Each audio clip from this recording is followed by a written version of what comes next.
ये आपके जनसत्ता का आज का संपादकीय पाठ है। देखिए, संपादकीय पाठ ये आर्टिकल, एडिटोरियल आपको प्रारंभिक परीक्षा, मुख्य परीक्षा और इंटरव्यू हर जगह मदद पहुंचाते हैं। यहाँ से एक सामान्य जानकारी भी आप लोगों को मिल जाती है, तो इन्हें जरूर पढ़ा करिएगा। जिस तरह पत्थर में आग छिपी रहती है, उसी तरह मनुष्य के हृदय में भी, चाहे वह कितना ही हृदय हीन क्यों ना हो, उत्कृष्ट और कोमल भाव छिपे रहते हैं। ये किसने कहा है? मुंशी प्रेमचंद ने कहा है। बढ़ते शोर से संकट में पक्षियों का जीवन। आजकल आप लोग देख रहे होंगे कि बहुत सारे पक्षी विलुप्त होते जा रहे हैं, जो आसानी से हमें दिखाई दे जाते थे, घरों में दिखाई दे जाते थे, वो आजकल दिखने बंद हो गए हैं। तो आप देखते हैं कि आज शहरीकरण और तकनीकी विकास की दौड़ में तेज गति से आगे बढ़ती दुनिया में ध्वनि प्रदूषण की समस्या भी गंभीर होती जा रही है। यह प्रदूषण का एक ऐसा स्वरूप है जिसके प्रभाव को अक्सर हम कम आंका जाता है। वायु और जल प्रदूषण के विपरीत ध्वनि प्रदूषण दिखाई नहीं देता या कोई ठोस अवशेष नहीं छोड़ता, लेकिन इसका प्रभाव गहरा और दूरगामी होता है, जो धीरे धीरे पूरे पारिस्थितिकी तंत्र में प्रवेश कर उसे असंतुलित कर देता है। और इस बढ़ते खतरे से सबसे अधिक पक्षी प्रभावित हो रहे हैं, और जिनका संपूर्ण जीवन की ध्वनि पर आधारित है। पक्षियों के लिए ध्वनि केवल परिवेश की एक पृष्ठभूमि भर नहीं है, बल्कि उनके अस्तित्व, संचार, प्रजनन और दिशा निर्धारण का मूल आधार है। जैसे जैसे शहरों में शोर बढ़ रहा है और मानवीय गतिविधियां पर्यावरण के विपरीत होती जा रही हैं, वैसे वैसे वह प्राकृतिक वातावरण भी नष्ट होता जा रहा है, और जिस पर पक्षियों का जीवन टिका हुआ है।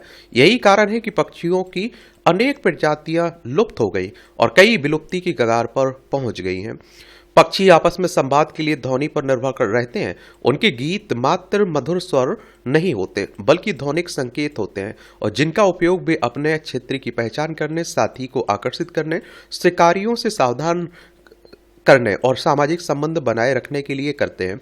प्रत्येक पक्षी प्रजाति ने अपने प्राकृतिक आवास के अनुरूप एक विशिष्ट ध्वनि सीमा और शैली विकसित की है, मगर जब यातायात, निर्माण कार्य, औद्योगिक मशीनें, हवाई जहाज और शहरी भीड़ भाड़ में से मानवीय शोर इन ध्वनि सीमाओं पर हावी हो जाता है, तो पक्षियों की आवाज दब जाती है या पूरी तरह गुम हो जाती है।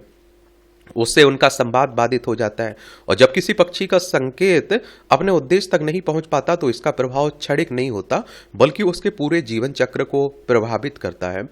और ध्वनि प्रदूषण का सबसे गंभीर प्रभाव पक्षियों के प्रजनन और जोड़ी बनाने की प्रक्रिया पर पड़ता है। अनेक पक्षी प्रजातियां साथी के चयन में गीत की गुणवत्ता, स्वर की ऊंचाई और निरंतरता को महत्वपूर्ण मानती है।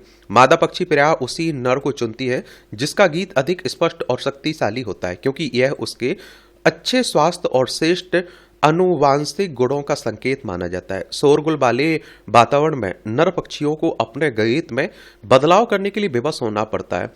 वे या तो स्वर को ऊंचा कर लेते हैं या फिर गीत की अवधि को छोटा कर देते हैं। ये बदलाव शोर के बीच गीत सुनाई देने में सहायक हो सकते हैं, लेकिन इससे मधुरता और प्रभावशीलता कम हो जाती है। लंबे समय में इसका परिणाम यह होता है कि जोड़ों की संख्या घटती जाती है, अंडों की संख्या कम होती है, और उनसे बच्चों के निकलने की दर भी घटती जाती है। अंततः पक्षियों की आबादी में निरंतर गिरावट आने लगती है।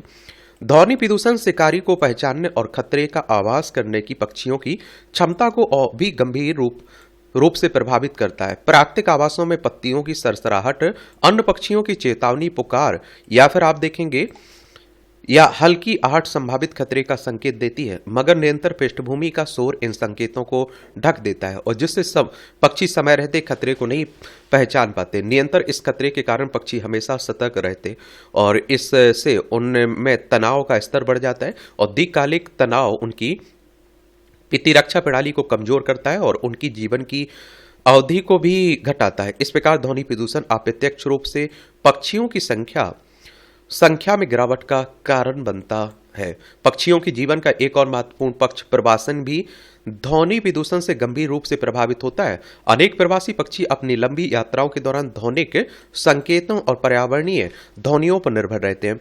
कृत्रिम शोर उनके दिशा बोध को भ्रमित करता है, और जिससे वे अपने मार्ग से भटक जाते हैं और या फिर सही दिशा में लौटने के लिए अतिरिक्त ऊर्जा खर्च करने पर मजबूर होते हैं।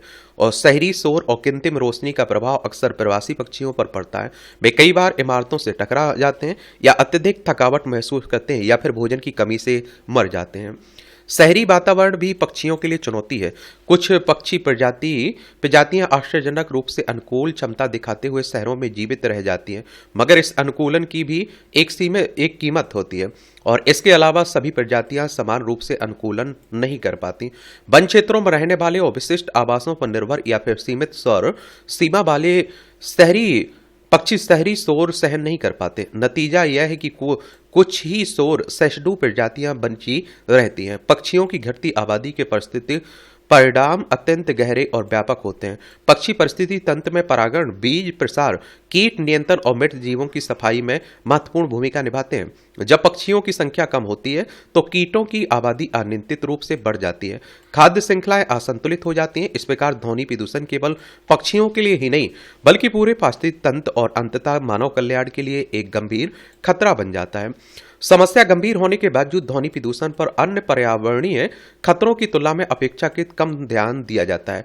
वायु और जल प्रदूषण के लिए जहां स्पष्ट मानक और नियम बनाए गए, वहीं ध्वनि प्रदूषण संबंधी नियम अपूर्ण या प्रभावहीन रहते हैं। शहरी नियोजन में ध्वनिक परिस्थिति के पर बहुत कम विचार किया जाता है और विकास परियोजनाओं में पर्यावरणीय संतुलन की अपेक्षा आर्थिक लाभ को प्राथमिकता दी जाती है।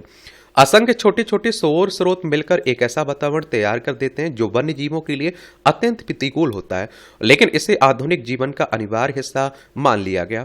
पक्षियों पर ध्वनि प्रदूषण के प्रभाव को कम करने के लिए बहुआयामी दृष्टिकोण अपनाने की जरूरत है। वर्तमान समय में ध्वनि प्रदूषण को नियंत्रित करने के लिए जागरूकता बेहद जरूरी है। शोर को अक्सर एक छोटी असुविधा मानकर अनदेखा कर दिया जाता है और यदि लोगों को यह समझाया जाए कि शोर का परिस्थिति पर कितना गहरा प्रभाव पड़ता है तो वे अधिक जिम्मेदारी निभा सकते हैं। अनावश्यक हॉर्न बजाने से बचना, तेज आवाज वाले मनोरंजन को सीमित करना और वन्यजीव अनुकूल नीतियों का समर्थन करना इस दिशा में छोटे लेकिन अहम कदम हो सकते हैं। सामुदायिक निगरानी कार्यक्रम भी ध्वनि प्रदूषण को समझने और नियंत्रित करने में सहायक सिद्ध हो सकते हैं। जैसे जैसे मानव समाज अधिक शोरगुल वाला होता जा रहा है, वैसे वैसे पक्षियों की प्राकृतिक ध्वनियां मौन में बदलती जा रही हैं। पक्षियों को ध्वनि प्रदूषण से बचाना केवल संरक्षण का कार्य नहीं बल्कि प्रकृति के नाजुक संतुलन वो बनाए रखने की हमारी नैतिक जिम्मेदारी है, ताकि आने वाली पीढ़ियां एक ऐसी दुनिया में जीवन बिताएं जहां पक्षियों का कलरव गूंजता हो। और देखिए, ध्वनि प्रदूषण हो, कोई भी किसी भी तरह का प्रदूषण हो, वो हर किसी पर प्रभाव डालता है, हर किसी पर उसका प्रभाव पड़ता है। ये आकिंचनता का उत्सव हमारे अस्तित्व का समस्त ताना बाना आगमन और प्रस्थान के दो ध्रुवों के बीच झूलता एक स्पंदन है। शून्य से निकलकर शून्य की ओर बढ़ते इन कदमों के बीच जो कुछ घटित हो रहा है बस वही जीवन की पूर्णता है। जब चेतना इस सत्य को आत्मसात कर लेती है, यहाँ कुछ भी मुट्ठी में भींच कर रखने योग्य नहीं है। वहीं से असीमित निर्भरता का जन्म होता है, जहां अभाव भी स्वभाव एवं उत्सव बन जाता है। यह किसी सांसारिक रिक्तता का नाम नहीं बल्कि मोह के विसर्जन से उपजी एक आंतरिक संपन्नता है। हम जिस आकिंचनता के साथ इस संसार की देहरी पर कदम रखते हैं, वही निर्भर स्थिति हमारे प्रस्थान का भी शाश्वत सत्य है। मनुष्य का अहंकार उसे संग्रह के लिए प्रेरित करता है, पर आत्मा सदैव विसर्जन में ही शांति पाती है। अक्सर मनुष्य अपने चारों ओर दीवारों का एक माया जाल बुनता है। वह ईंटों, पत्थरों और कंक्रीट से एक सुरक्षा कवच तैयार करता है जिसे वह और की संज्ञा देता है, मगर एकांत के क्षणों में यह सत्य उभर कर आता है कि ये घर केवल शरीर को शरण दे सकते हैं, चेतना को नहीं, क्योंकि शरीर तो खुद ही एक अस्थायी डेरा है। वैभव के उत्तुंग शिखरों पर विराजमान रहने वाले लोग भी अक्सर एक भयावह सूनेपन के साए में जीत है। यह वीराना बाहर का नहीं बल्कि अंतर जगत की मरुभूमि है, और जब तक हृदय का भीतर संवेदनाओं का मधुर संगीत नहीं गूंजता तब तक स्वर्ण जड़ित प्रसाद भी एक निस्तब्ध मरघट की भांति ही प्रतीत होते हैं। मनुष्य का वास्तविक निवास ही वह नहीं जहां वह शरीर से उपस्थित है, बल्कि वह है जहां उसका मन विश्राम पाता है। बाहर की दुनिया में जिसे हम साम्राज्य विस्तार कहते हैं, वह अक्सर हमारे भीतर की संकीर्णता को ढकने का एक निष्फल प्रयास मात्र होता है। विशाल भवनों की छाया में अक्सर लघु हृदय से सकते देखे जा सकते हैं, और इस जगत में के रंगमंच पर जिसे धन मानकर पूजा जाता है, वह वास्तव में एक आदर्श बोझ है जिसे हम सुरक्षा के नाम पर ढोते रहते हैं। स्वर्ण रजत की चमक केवल उन आंखों को सम्मोहित करती है जो यथार्थ की ज्योति से अपरिचित है। वास्तविक संपदा तो वह है जो हृदय की और वरभूमि से उपजती है। वह निस्वार्थ अनुराग जो किसी सौदेबाजी का मोहताज नहीं है। व्यापार तो केवल वस्तुओं और मुद्राओं का होता है। आत्माओं का विनिमय तो केवल प्रेम की भाषा में संभव है। जहां लाभ और हानि के तराजू पर हर संबंध को तौला जाने लगे वहां जीवन का नैसर्गिक छंद मौन हो जाता है। अपने मंजिल केवल भौतिक संचय को मान लेने वाले लोग उस मृत तृष्णा के पीछे अंतरहीन दौड़ लगाते हैं जो कभी तृप्ति का एक आप देखते हैं कि क्या एक घूंट भी प्रदान नहीं करता है। इसके विपरीत एक जागृत मन के लिए सफलता और विफलता का मूल्य भोर कि उस ओस जैसा है जो सूर्य की पहली रश्मि के स्पर्श के साथ ही शून्य में विलीन हो जाता है। संचय की इस अंधी दौड़ में हम अक्सर उसे खो देते हैं जिसे पाने के लिए हमने यह सब सजोया था। प्रकृति के खुले विस्तार में बिना किसी कृत्रिम छत या सुरक्षा के जीना समय के प्रवाह के साथ पूरी तरह एकाकार होना है। जब मनुष्य अपनी सीमाओं का विसर्जन कर देता है तो यह संपूर्ण ब्रह्मांड ही उसका अपना आंगन बन जाता है। मर्यादाओं के तट और भावनाओं के घाट अलग अलग होकर भी एक ही धारा के दो छोर हैं। एक पक्ष जहां संयम की कठोरता का बोध कराता है, वहीं दूसरा पक्ष समर्पण और कोमलता के माधुर्य का।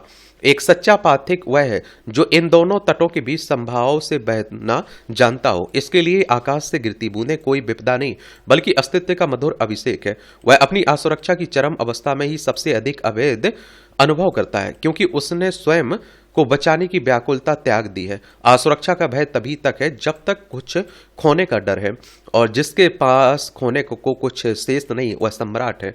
समय एक ऐसा निर्मम प्रवाह है जो निरंतर पुराने को मिटाता और नए का सृजन करता चलता है, और यहाँ कुछ भी अचल नहीं है, ना ही हमारी पीड़ा के कांटे और ना ही सुखों के पुष्प। लाभ और हानि की चिंता में बेघुलकर रीते होते रहते हैं जिन्होंने समय को केवल अपनी आयु के खंडों में देखा है, मगर जिसने समय की अखंडता को पहचान लिया उसके लिए संसार का हर उतार चढ़ाव एक कीड़ा मात्र है।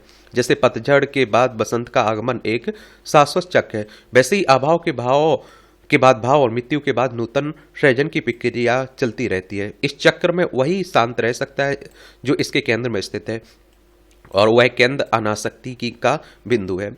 यह समस्त विचारिक यात्रा अंततः हमें एक ऐसे शिखर पर खड़ा कर देती है जहां से जगत की जटिल कुत्थियां अत्यंत सरल और तुच्छ दिखाई देने लगती हैं। इस धरती पर मनुष्य एक अतिथि के अतिरिक्त और कुछ भी नहीं है, और एक विवेकशील अतिथि कभी सराय के समान से अपना मोह नहीं जोड़ता। मानवीय असार्थकता इस संचय में नहीं कि मुट्ठियों में क्या बंद रहा, बल्कि इसमें है कि प्रस्थान के क्षण कितने सहज और भार मुक्त रहे। और जिस क्षण मामत्व के संकुचित घेरे टूटते हैं और व्यक्ति समष्टि के भाव में स्थित होता है, उसी क्षण वह वास्तव में चैतन्य होता है। और यही वह स्थिति है जहां व्यक्ति भीड़ में रहकर भी अपनी निजता के एकांत में प्रसन्न रहता है और अभाव के बीच रहकर भी अपनी पूर्णता का उत्सव मानता है। आकिंचन होना दरिद्रता नहीं बल्कि उससे परम वैभव की प्राप्ति है, जहां इच्छाएं शांत हो जाती हैं और केवल कृतज्ञता शेष रह जाती है। यही जीवन का अंतिम सत्य है और परम उत्सव है। बाकी आप लोग क्या सोचते हैं, अपनी राय आप लोग जरूर बताया करिएगा। या आप देखिए टिप्पणियां रहती हैं, इसकी पीडीएफ आपको एजुकेशन सर्कल प्लेटफॉर्म है ना, वहां डाल दी जाती है, तो वहां से जाकर आप लोग डाउनलोड कर लिया करिएगा।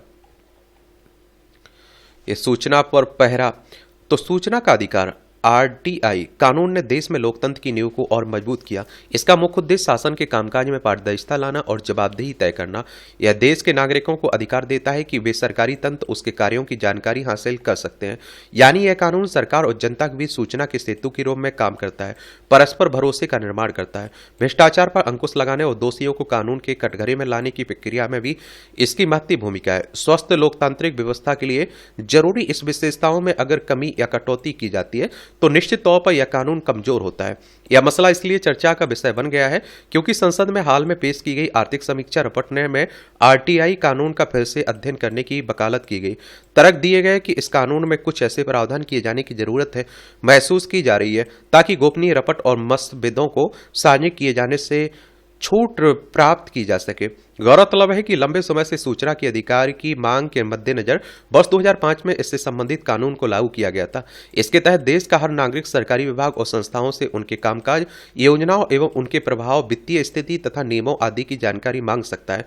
संबंधित अधिकारी तय समय के भीतर यह सूचना उपलब्ध कराने के लिए बाध्य होते हैं, मगर समय के साथ सरकारी तंत्र की उदासीनता, लापरवाही और निहित स्वार्थों के कारण जानकारी छिपाने के प्रयासों से इस कानून की प्रभावशीलता में कमी देखी गई, जो चिंता का विषय विषय है। ऐसे में आर्थिक समीक्षा रिपोर्ट में सूचना के अधिकारों का फिर से अध्ययन करने और कुछ मामलों में छूट हासिल करने की वकालत ने चिंता के स्तर को और बढ़ा दिया। एक तरफ सरकार जब अपने कामकाज में पारदर्शिता लाने और भ्रष्टाचार को लेकर कतई बर्दाश्त नहीं करने की नीति अपनाने पर जोर देती हो और दूसरी तरफ सूचना के अधिकार को सीमित करने का प्रयास किया जाए, तो यह नीति और नियत के बीच विरोधाभास पैदा करता है।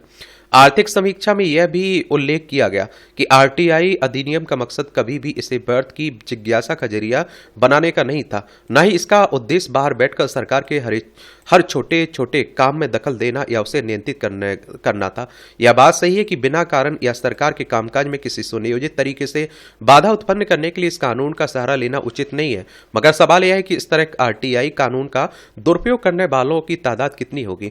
जाहिर है कि इससे के कुछ खास वर्ग के चंद लोग ही शामिल होंगे, पर क्या उन पर अंकुश लगाने के लिए सभी नागरिकों के सूचना के अधिकार को सीमित किया जाना चाहिए? इस कानून में पहले से ऐसे कई प्रावधान मौजूद हैं जिनके तहत राष्ट्रीय सुरक्षा, संप्रभुता, जांच प्रक्रिया और व्यक्तिगत गोपनीयता समेत अन्य संवेदनशील मसलों की जानकारी सार्वजनिक नहीं की जा सकती। अब अगर सूचना को रोकने के लिए प्रावधान किए जाते तो इससे यह कानून वास्तव में कमजोर होगा और इसका मकसद भी अधूरा ही रह जाएगा, फिर कोई मतलब भी नहीं रहेगा ना। सेहत और अधिकार। कोई भी संवेदनशील और प्रगतिशील समाज अपने बीच जड़े जमाए वैसी धारणाओं से लड़ता है जिनका खामियाजा महिलाओं या कमजोर तबकों को उठाना पड़ता है। मगर यह विचित्र है कि हमारे देश में कुछ ऐसे प्रश्न आज भी सामाजिक विकास में एक तरह से एक बाधा बने हुए हैं, जिनका सीधा संबंध स्त्रियों की सेहत और गरिमा के साथ जुड़ा हुआ है। और मासिक धर्म या महामारी मूलतः महिलाओं या लड़कियों के स्वास्थ्य से जुड़ा सवाल है, लेकिन कई तरह की पित्त सत्तात्मक सोच के कारण उसे संकोच का विषय बना दिया गया और इसकी वजह से सामान्य जीवन में लड़कियों को बहुस्तरीय मुश्किलों का सामना करना पड़ता है और इससे उनका स्वास्थ्य और व्यक्तित्व प्रभावित होता है। सुप्रीम कोर्ट ने शुक्रवार को इसी संदर्भ में एक अहम हस्तक्षेप किया और मासिक धर्म से जुड़े स्वास्थ्य को संविधान के तहत जीवन और गरिमा के अधिकार का हिस्सा बताया और शीर्ष अदालत की यह टिप्पणी बेहद अहम है। मासिक धर्म स्वच्छता प्रबंधन उपायों की अनुपलब्धता एक लड़की की गरिमा को कम करती है, क्योंकि गरिमा उस परिस्थिति में व्यक्त होती है जो लोगों को अपमान, बहिष्कार या अनावश्यक पीड़ा के बिना बाहर निकलने में सक्षम बनाती है। और देखिए, सुप्रीम कोर्ट की बात करें तो हमारी सर्वोच्च अदालत है। संविधान के अनुच्छेद 124 के तहत सुप्रीम कोर्ट की स्थापना की बात की गई। 28 जनवरी 1950 में स्थापना हुई थी। यह छिपा नहीं है कि महिलाओं और लड़कियों की स्वास्थ्य से जुड़ी महामारी को लेकर समाज में कैसी मिथ्याएं मौजूद रही। इसकी वजह से घर से लेकर बाहर या फिर कार्यस्थलों पर महिलाओं को कई तरह की असुविधाजनक स्थितियों का सामना करना पड़ता है। सैनिटरी पैड की उपलब्धता हर जगह नहीं होने की वजह से समस्या और बढ़ जाती है। इसके अलावा आप देखिए, स्कूलों में शौचालयों की स्थिति भी जग जाहिर रही है। अनेक अध्ययनों में ऐसे तथ्य सामने आते रहे कि स्कूल में स्वच्छ शौचालय की सुविधा न होने की वजह से बहुत सारी लड़कियों को बीच में ही अपनी पढ़ाई छोड़नी पड़ती है। यही वजह है कि शीर्ष अदालत ने देश के सभी सरकारी और निजी स्कूलों को लड़कियों को जैविक रूप से अवघटनीय सैनिटरी पैड निःशुल्क बांटने के साथ साथ लड़के और लड़कियों के लिए अलग अलग शौचालय बनाने का निर्देश दिया। व्यवस्था संबंधी समस्याओं को दूर किए जाने के साथ साथ इस मसले पर समाज और खासतौर पर पुरुषों को सोच के स्तर पर ज्यादा संवेदनशील बनाने की जरूरत है। और इस तरह से आप देखेंगे कि आज के संपादकीय पाठ की कहानी कवर होती है। आप लोग पढ़ते रहिए, एंजॉय करते रहिए। आपका कोई सवाल हो, मेरे लिए सुझाव हो तो जरूर बता सकते हैं। धन्यवाद।